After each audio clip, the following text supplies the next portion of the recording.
Por isso vos digo, não andeis cuidadosos quanto à vossa vida, pelo que haveis de comer ou pelo que haveis de beber, nem quanto ao vosso corpo, pelo que haveis de vestir. O Senhor Jesus, o nosso amigo fiel, preenche todas as nossas necessidades físicas, emocionais e espirituais. Paz, eu sou o pastor Wellington Salles e, como você já sabe, é um grande prazer poder estar aqui para que juntos possamos mais uma vez refletir sobre mais uma lição bíblica que é parte dos estudos do quarto trimestre de 2024. Lição de número 11, a promessa de provisão. Antes de darmos continuidade, eu quero pedir gentilmente a você que não é inscrito no canal, que se inscreva, curta, compartilhe, comente, porque essa sua atitude me ajuda em continuar por aqui, juntamente com você, para crescermos juntos no conhecimento e no estudo da Palavra de Deus. Partindo diretamente para a nossa introdução, cabe que nós façamos algumas considerações interessantes que certamente nos ajudam no início e na continuidade dos estudos da lição de número 11, a promessa de provisão. E a primeira consideração, de maneira introdutória, que devemos fazer é sobre as necessidades humanas e a provisão de Deus. Nós estudaremos nessa lição a promessa de provisão para o crente em suas necessidades. O crente é visto, logicamente, do ponto de vista real. O crente é um ser humano, portanto, tem as suas naturais necessidades e, nesse contexto das naturais necessidades, há a sobrenatural providência de Deus. A segunda coisa que, de maneira introdutória, nós devemos considerar, porque nós veremos nessa lição, é a constituição humana, chamando a atenção que ela é feita de uma parte física e de duas partes imateriais. Ou seja, em outras palavras, o ser humano é corpo, parte física, alma e espírito, duas partes imateriais. Esta é a constituição tricotômica, porque é feita de três do ser humano, segundo a perspectiva bíblica. Nesse sentido, se observa que há necessidades desta parte física, necessidades, portanto, corporais, há necessidades destas duas partes imateriais, portanto, necessidades espirituais e necessidades emocionais, que dizem respeito à alma, porque segundo a Bíblia, segundo se entende pelo testemunho bíblico, a alma é o lugar, é a casa, é a sede, onde reside, por assim dizer, as nossas emoções. Sabemos que a Bíblia revela que o ser humano é composto de corpo, alma e espírito. A terceira coisa que nós, de maneira introdutória, devemos considerar a respeito do início dos nossos estudos sobre a promessa de provisão é a importância divina. Em outras palavras, as necessidades que nós observamos que dizem respeito ao corpo, à alma e o espírito não são desprezadas por Deus. Deus as tem com certo tipo de importância. À luz de Mateus 6, percebemos a importância que o nosso Senhor dá a todas as esferas da natureza humana. E é nesse contexto que, por fim, de maneira introdutória, nós consideramos que há promessas de Deus que contemplam as preocupações ansiosas da vida Toda essa constituição humana, corpo, alma e espírito, suas necessidades provocam de maneira natural certo tipo de preocupação. Neste âmbito da preocupação em vista das necessidades, há uma promessa de provisão de Deus que manifesta o fato de que o Criador de todas as coisas e Criador do homem de maneira tricotômica, do jeito que ele é, não despreza a sua criação. O poder criador de Deus agora se manifesta em seu poder cuidador. Por fim, nós precisamos considerar que a nossa aula será dividida em 3 etapas. Primeira, o estudo sobre a provisão material, que diz respeito às necessidades do corpo. Segunda, o estudo sobre a provisão emocional, que diz respeito às necessidades da alma. E em terceiro lugar, a terceira etapa, estudos sobre a provisão espiritual, que diz respeito às necessidades do espírito. Tendo dito isso, vamos ao nosso primeiro ponto, a provisão das necessidades básicas, ou seja, nós vamos aqui, neste ponto, considerar informações que dizem respeito ao estudo sobre a provisão de Deus no âmbito material, a provisão de Deus que supre as necessidades da parte física da constituição humana, suprem as necessidades do corpo. E eu começo este ponto fazendo a consideração de que existe algumas pessoas que ou indispostas a crer ou indispostas a se lançarem ao cuidado de Deus, costumam dizer que Deus não se preocupa com coisas básicas, que segundo eles nós mesmos podemos resolver, necessidades que nós mesmos podemos suprir. É uma tentativa, pela ausência de fé, de limitar o poder cuidador, provedor de Deus. E a Bíblia vai nos mostrar uma realidade diferente. Deus se importa com as nossas necessidades e, inclusive, as necessidades mais íntimas, as necessidades mais profundas, que, segundo a perspectiva de quem não crê no poder de Deus, são dispensáveis. Segundo a perspectiva daqueles que tentam limitar o poder de Deus, são necessidades que nós mesmos podemos suprir. Mas nessa lição nós seremos levados a crer que as necessidades grandes ou pequenas, as necessidades espirituais ou físicas, estão na perspectiva de valorização de Deus. Deus supre as necessidades. Por isso, primeiro subponto, não fiqueis ansiosos.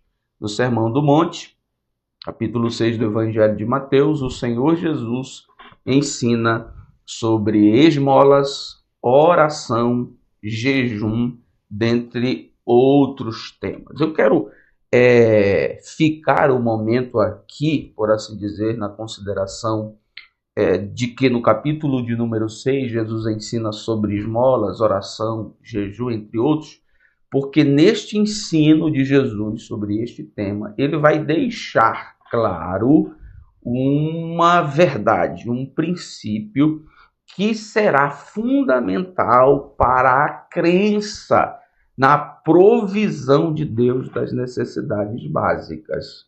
Nós vamos começar, neste sentido, a compreender que Jesus, quando ensina sobre esmola, oração e jejum, ele ensina na perspectiva de combater a autoglorificação, o amostrar-se, o autoglorificar-se, o mostrar as atitudes para um fim pessoal. Jesus combate a autoglorificação no ato de dar esmolas. Mateus 6:2, quando, pois, deres esmolas, não faça tocar trombeta diante de ti.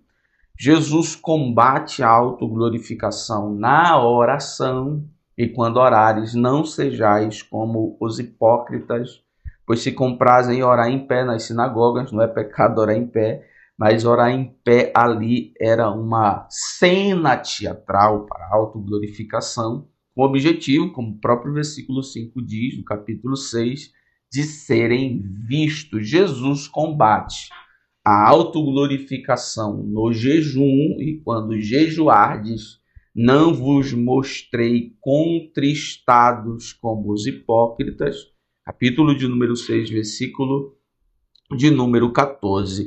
Por que Jesus combate a autoglorificação no ato de dar esmolas?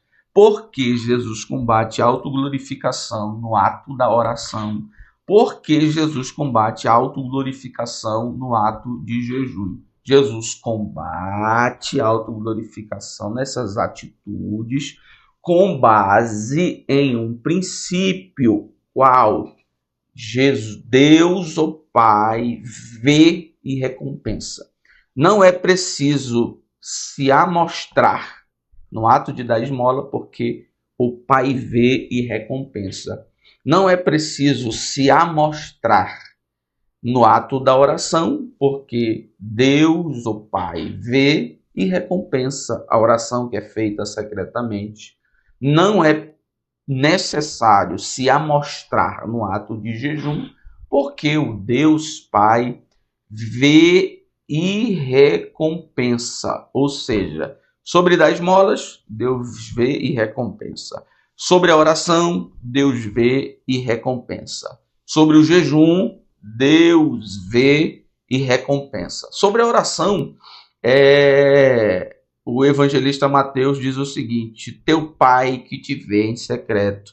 Sobre as esmolas, o evangelista Mateus também apresenta a mesma ideia: o teu pai que te vê em oculto. Sobre jejum, Mateus também apresenta a mesma ideia: o teu pai que vê o que está oculto te recompensará. Mas o que isso tem a ver com a ideia de não andar ansioso, com a ideia da fé na provisão de Deus? Tem a ver que o mesmo Deus que conhece, que vê o oculto no ato de dar esmolas, o mesmo Deus que vê a oração secreta e recompensa, o mesmo Deus que vê o jejum secreto e recompensa, é o mesmo Deus que vê as nossas mais profundas necessidades e supre. Deus vê as necessidades, Deus conhece as nossas necessidades. Isso fica claro porque Jesus reafirma esse princípio em Mateus 6,31. De certo, vosso Pai Celestial bem sabe que necessitais de todas essas coisas. Afinal, ele já havia dito sobre a oração que antes de nós orarmos, o Pai já conhece o que nós necessitamos. Findando essa consideração, respondendo a seguinte pergunta: por que não andar ansioso? Porque Deus vê. Por isso vos digo, não andeis cuidadosos quanto à vossa vida. O Senhor Deus conhece, o Senhor Deus vê as nossas necessidades. Por isso, não há razão para a ansiedade no âmbito das preocupações, das necessidades básicas. Segundo ponto, provisão do alimento diário. No versículo 26, Jesus faz referência às aves do céu que não semeiam, não cegam, nem fazem estoque de comida, mas o Pai Celestial provê seu alimento diário. Eu abro um parêntese para considerar que este ensino de Jesus, fazendo alusão às aves, fazendo alusão aos lírios, fazendo alusão à impossibilidade de se acrescentar 45 centímetros a estatura, que significa certamente outra coisa, além disso, não é um incentivo a não trabalhar. Os passarinhos trabalham, o maior exemplo de trabalho, inclusive árduo, para conseguir alimento. Eles só não são atingidos pelas preocupações, pela ansiedade que nós temos quanto à insegurança do futuro. Eles vivem cada dia e trabalham para o suprimento de cada dia. Não é um incentivo ao não trabalho, é um incentivo a viver sob responsabilidades, todavia crendo na provisão de Deus.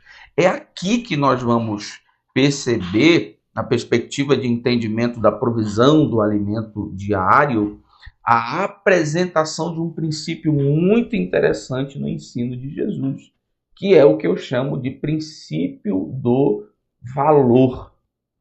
Fica claro no ensino que Jesus apresenta sobre a provisão que a nossa vida é mais valiosa do que, por exemplo, as vestimentas, do que as aves, do que os lírios.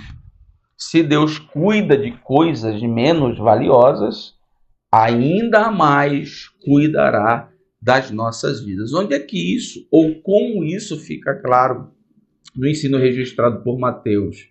No seguinte, por exemplo, Mateus 6:25.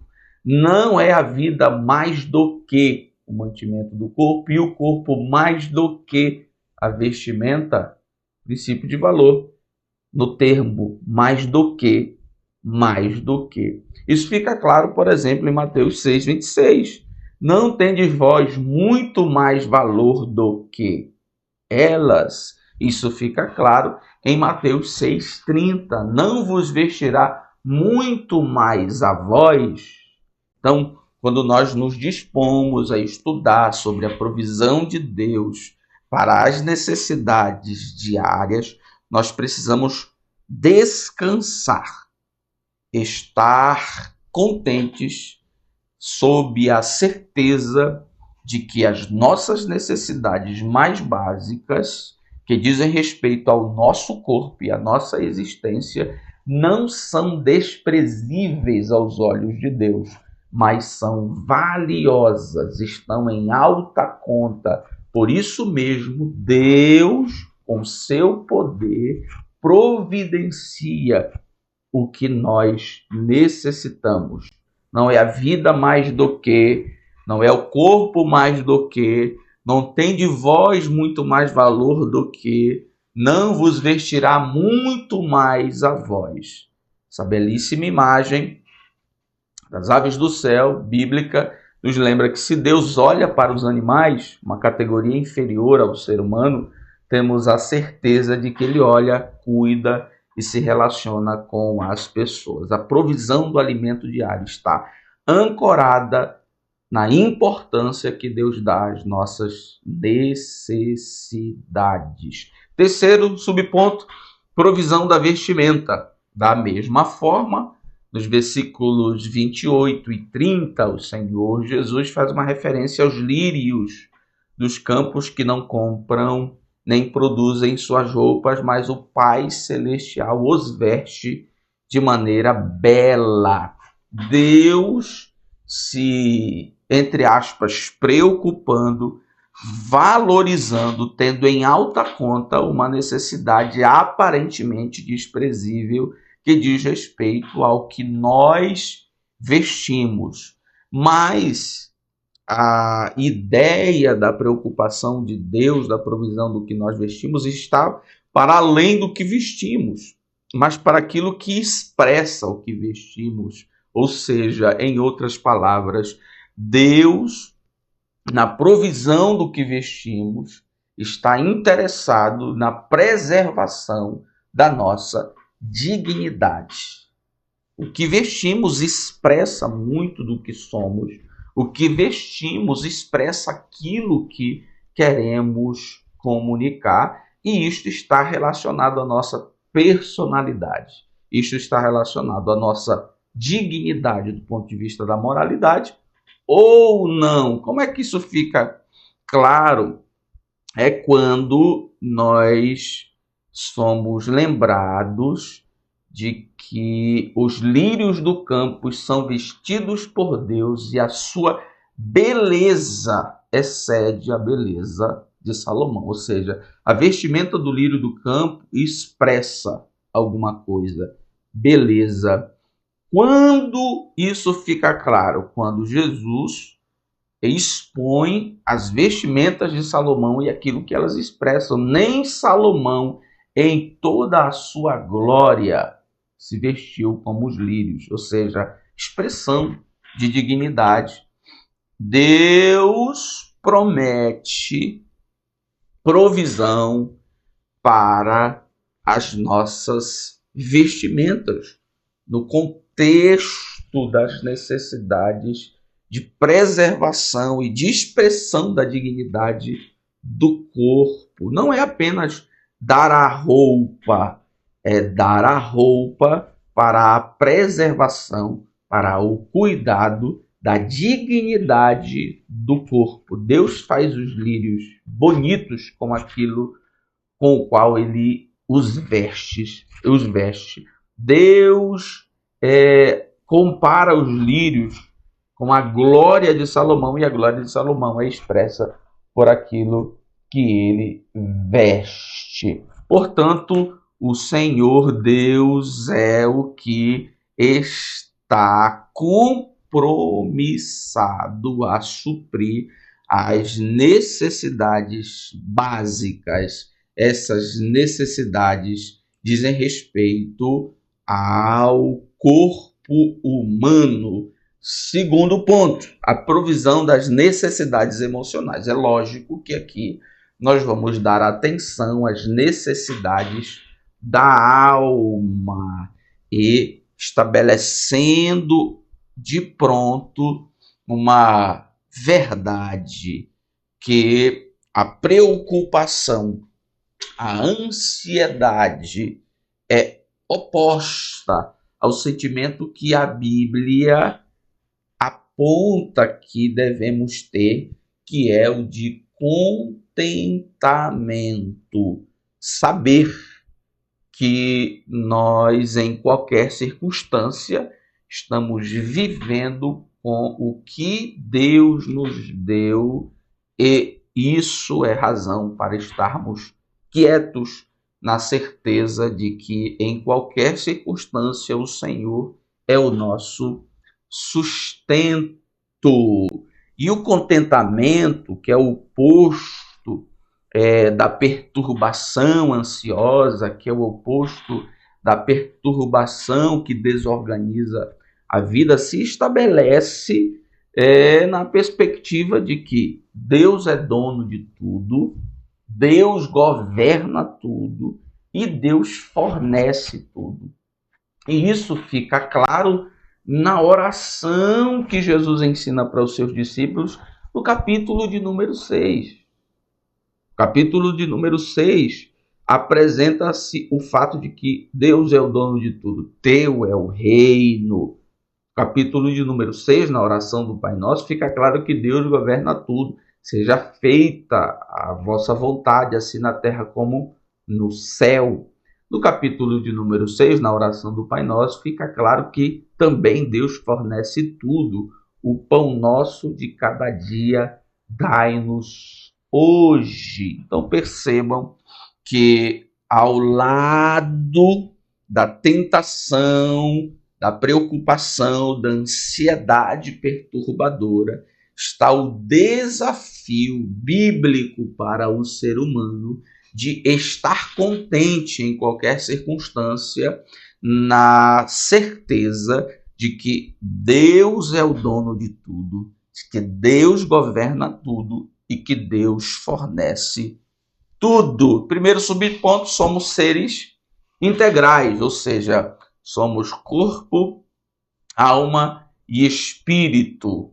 Nós já vimos informações sobre essa constituição de 3 partes do ser humano: a constituição tricotômica, o ser humano, portanto, é feito de corpo, alma e espírito.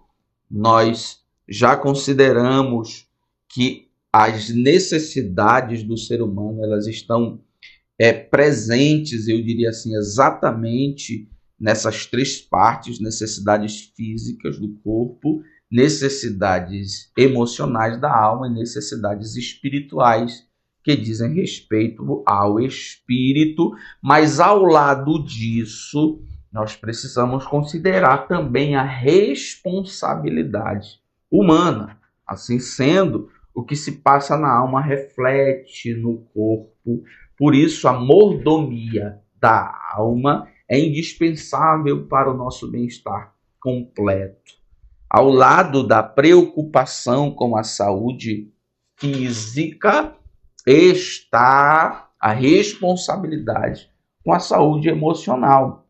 É claro que, naturalmente, nós damos ênfase ao corpo, porque é com o corpo que nós temos contato com a realidade, é com o corpo que nós nos adequamos, eu diria assim, à existência do ponto de vista biológico, como ela é, mas existe também a responsabilidade na administração da nossa alma. Nesse sentido, se dá ênfase à responsabilidade humana, responsabilidade de cada ser humano administrar, ser mordomo, ser administrador da sua alma. Do contrário, nós teremos problemas emocionais que farão com que as consequências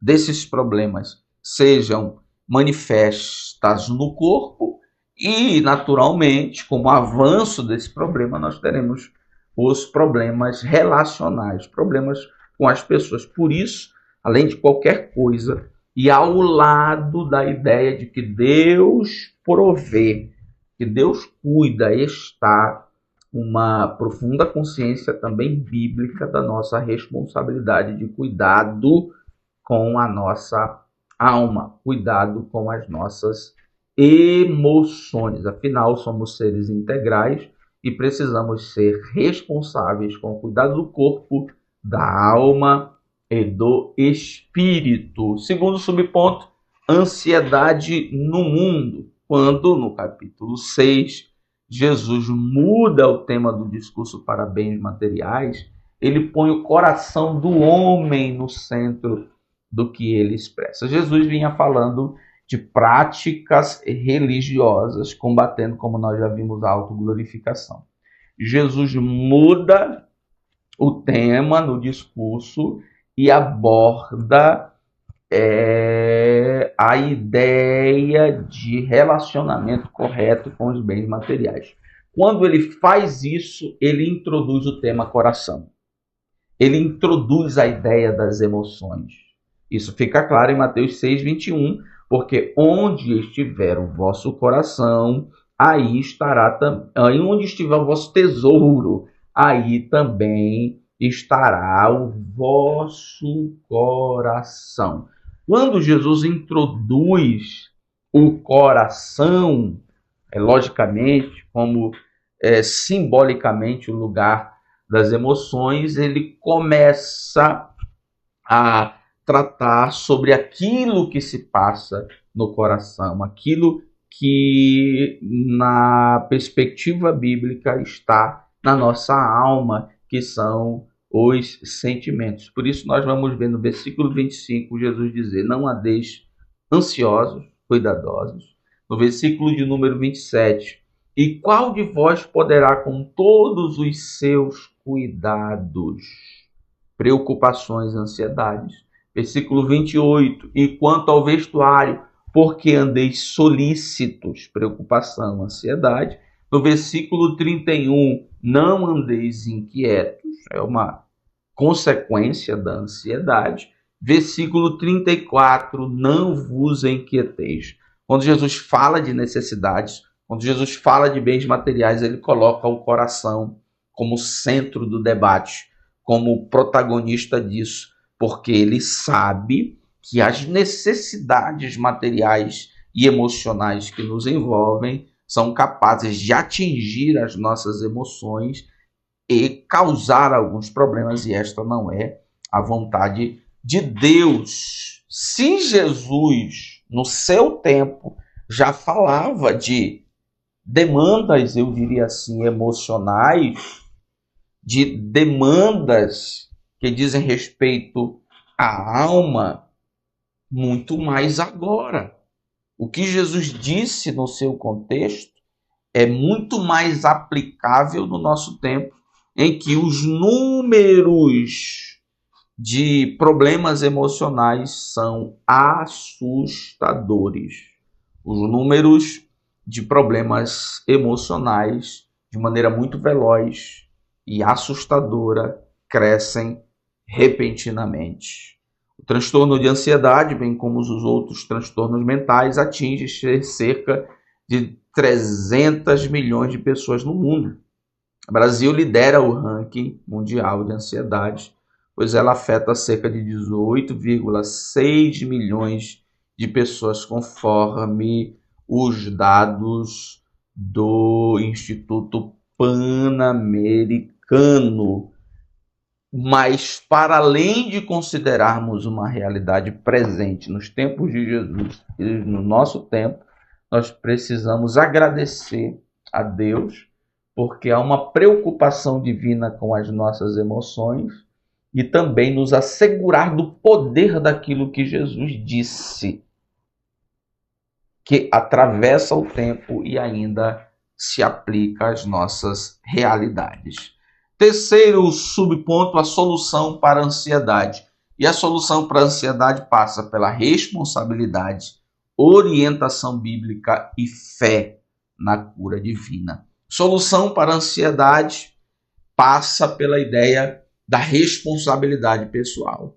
Por isso, a Bíblia nos alerta a respeito do cuidado que devemos ter com a nossa alma. Você é um mordomo, é um administrador da sua alma. Cuide das suas emoções. Seja responsável com o que Deus te deu. Não apenas seu corpo, mas igualmente a sua alma. A solução para a ansiedade passa pela ideia de responsabilidade. A solução para a ansiedade passa pela consideração da orientação bíblica. E qual é a orientação bíblica? Cuidar do que pensamos, Filipenses 4, 8 e 9. Qual é a orientação bíblica? Guardar o nosso coração e sentimentos de toda inquietação, Filipenses 4, 6 e 7. Qual é a orientação bíblica? Tirar de sobre nós o peso e lançar a nossa ansiedade em Deus e descansar nele. Primeira de Pedro, capítulo 5, versículos 6 e 7. Ao lado da orientação bíblica está a fé na cura divina. Nossa solução sempre está em Jesus. Não há enfermidade que ele não possa curar, mesmo as emocionais. Então, quando nós tratamos sobre a solução para a ansiedade, essa que é uma realidade da necessidade da alma, nós temos responsabilidade, orientação bíblica e fé na cura divina. Tanto aqui nesse ponto nós somos informados desses dilemas, desses dramas, dessas necessidades da alma, portanto, dilemas, dramas, necessidades emocionais que não excluem Deus, mas, segundo a palavra de Deus, Deus se preocupa com estas necessidades, nos orienta a cuidar destas necessidades e supre estas necessidades. Terceiro ponto, a provisão das necessidades espirituais. Bom, nós já estudamos sobre as necessidades do corpo, parte física da constituição humana. Nós acabamos de ver orientações bíblicas sobre as necessidades da alma, as necessidades emocionais, essa primeira parte material da constituição humana, e agora nós estudaremos sobre essa última, terceira parte da constituição humana, parte imaterial, que é o espírito. E é interessante nós considerarmos que quando Deus opera na vida do homem, ele faz por meio do espírito. Quando Deus fala com o homem, ele fala por meio do espírito. Quando Deus entra em contato com o homem, ele o faz utilizando o espírito. As consequências desse contato, as consequências desse relacionamento, as consequências da obra que Deus faz por meio do espírito se manifestam logicamente nas nossas emoções, na nossa alma. O espírito humano é o ponto de comunhão, de contato com Deus. É por isso que a Bíblia, inclusive, diz, porque o Espírito comunica, testifica com o nosso, de que somos filhos de Deus. Como o pecado prejudicou o homem inteiro, também, logicamente, além de prejudicar a alma e o corpo, prejudicou o espírito. Por isso, primeiro subponto, a necessidade primordial espiritual do ser humano e a necessidade de salvação. Além de ser corpo e alma, o ser humano também é espírito. Por isso, temos necessidades espirituais. A comunicação foi desfeita, porque a relação foi quebrada. A comunhão foi desfeita. Em Cristo, essa comunhão é refeita. Há uma reconciliação, há uma restauração de comunhão. E agora, novamente, nós somos íntimos de Deus, estamos num relacionamento profundo, o nosso espírito com o Espírito de Deus. E a notícia é boa nessa comunicação, que é resultado da salvação, que nós somos filhos de Deus. Segunda necessidade, segundo subponto, necessidade da presença e direção de Deus. Além dessa preciosa presença, precisamos também da direção divina em nossa jornada. De tempos em tempos, precisamos tomar decisões, fazer escolhas e agir. Nesse contexto de necessidade de orientação, de direção de Deus, nós temos como protagonista o Espírito Santo, em comunicação com o nosso espírito, se manifesta como o professor. Quando nós observamos no estudo do Espírito, ele neste aspecto de revelação, ele como professor que orienta, primeiro, isto testifica em favor da personalidade do Espírito. Uma energia, uma força impessoal, não tem características didáticas, não ensina, não tem métodos, mas o Espírito é professor, portanto, ele tem uma personalidade didática e, no sentido da necessidade de direção de Deus, nós temos o suprimento divino pelo Espírito que se manifesta como professor. Olha o que está escrito em João 14, 26, mas o Consolador, o Espírito Santo, que o Pai enviará em meu nome, esse ensinará a vocês todas as coisas e fará com que se lembrem de tudo o que eu lhes disse.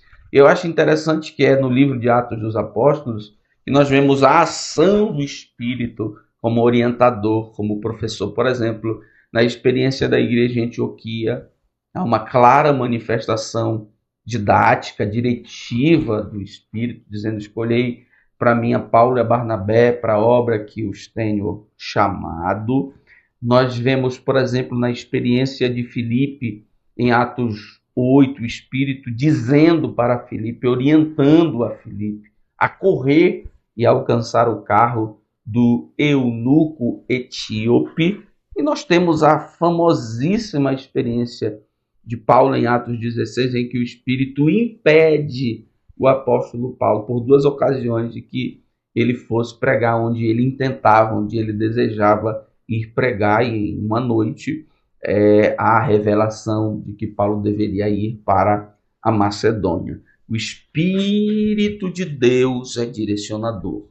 Se nós estivermos nas circunstâncias da vida em que a necessidade de decisão nos sufoca, nós temos a oportunidade de recorrer a essa disposição, a esse suprimento, essa providência gloriosa espiritual, que é a do Espírito como o nosso supremo, excelente professor, orientador. Terceiro subponto, necessitados do Espírito Santo. E aqui nós chamamos a atenção que a nossa relação com o Espírito é mais do que uma relação de resultados. Eu preciso, ele supre, eu preciso, ele supre. Aquilo que nós chamamos de relação pragmática, uma relação de resultados. Mas é uma relação de comunhão. É uma relação essencial. A direção do Espírito é indispensável. Mais fundamental ainda é a presença do próprio Espírito em nós. Não é apenas uma relação de resultados, é uma relação de comunhão. Isso fica claro, e eu utilizo esse versículo para terminar as nossas considerações sobre a lição de número 11, em Gálatas 5:25. Se vivemos no Espírito, andemos também em Espírito. Ou seja, uma vida inteira, imersa no Espírito. Viver no e andar em. Andar no Espírito é uma consequência de quem já está mergulhado no Espírito, provando das mais diversas provisões do Espírito para as nossas necessidades espirituais. Portanto, senhoras e senhores, nós terminamos esta lição, a promessa de provisão, crendo profundamente que Deus se importa porque valoriza as necessidades do nosso corpo, portanto, há providências para estas necessidades. Deus se importa e valoriza as necessidades da alma, portanto, há promessas de providências para a alma e uma orientação bíblica que não sejamos inquietos, cuidadosos, solícitos, ansiosos, e há a provisão de Deus, aquela provisão essencial, que é a provisão da salvação, porque é uma necessidade do Espírito, e o Senhor é o supremo provedor da salvação e de tudo aquilo que lhe diz respeito, com ênfase na ação do Espírito Santo com o nosso espírito. Deus abençoe você hoje e sempre, em nome de Jesus.